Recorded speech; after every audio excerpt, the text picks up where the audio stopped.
You don't understand it. Your students are not showing the academic success that you know they're capable of in your classroom. And so that's what we're going to talk about today. Why your students are not being academically successful. So I'm not going to waste your time. I'm going to get right into this video. One of the first reasons that your students are not showing the academic success that they should is because of poor classroom management. I know we hear it all the time, and it's something we really don't want to hear. But if you cannot control your class, if there are constant interruptions and misbehavior, no, your students are not going to show academic success. For one, they can't focus. They're off track. They're distracted, and they're not paying attention to the lessons that you're teaching them. And some of it may be they just don't want to do it. They could care less about what you're trying to teach and what you're trying to do. So that's the first thing. And how are you going to solve this problem?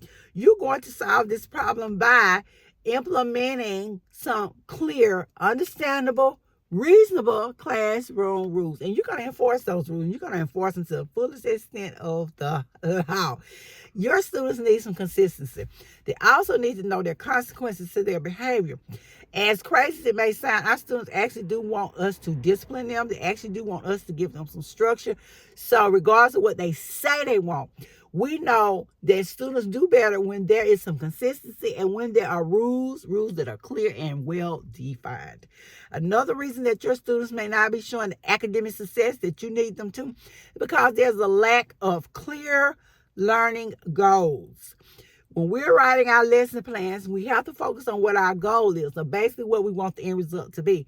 So if you don't have clear goals as to what your students should be doing academically, they don't know where they're supposed to go.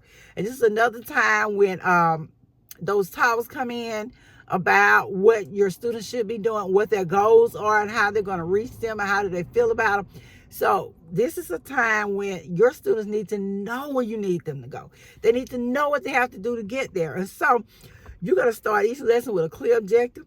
You're going to write it on the board. You're going to share it with your students, and you're going to have those data talks with them. That's what I was mentioning earlier. You're going to talk to your students about what you need for them to accomplish. And next, we're going to have to get our students to buy in.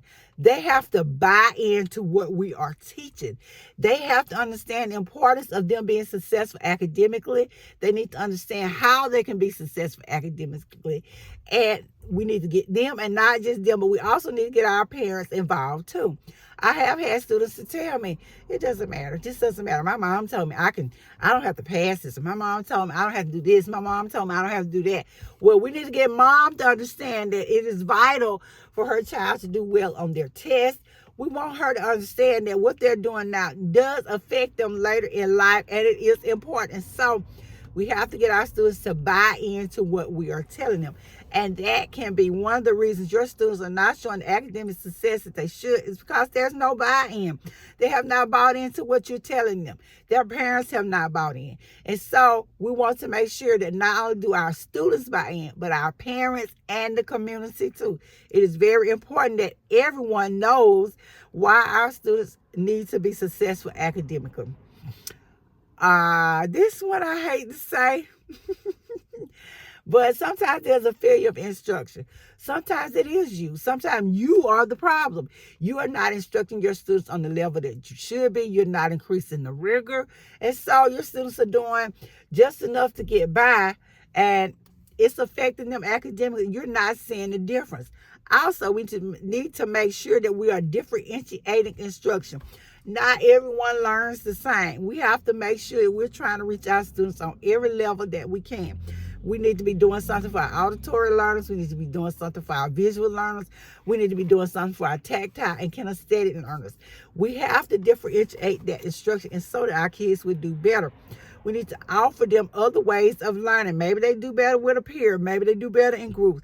Whatever they need, we need to figure out what it is and get that to our students. And one of the ways we can do that is with an interest inventory. Make sure you check out my video on interest inventory.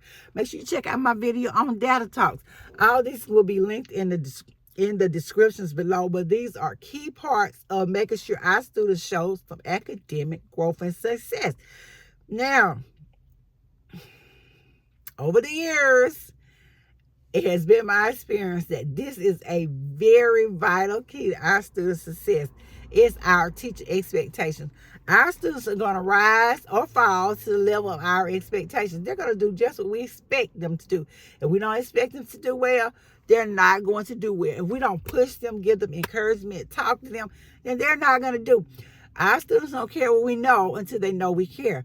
They're not going to do any more than we expect them to do, any more than we ask them to do. So we want to make sure that we're asking them to be as successful as possible. We're asking them to push past that dome that they set for themselves, that the community has set for them, and to break the glass ceiling as far as their educational little lives go.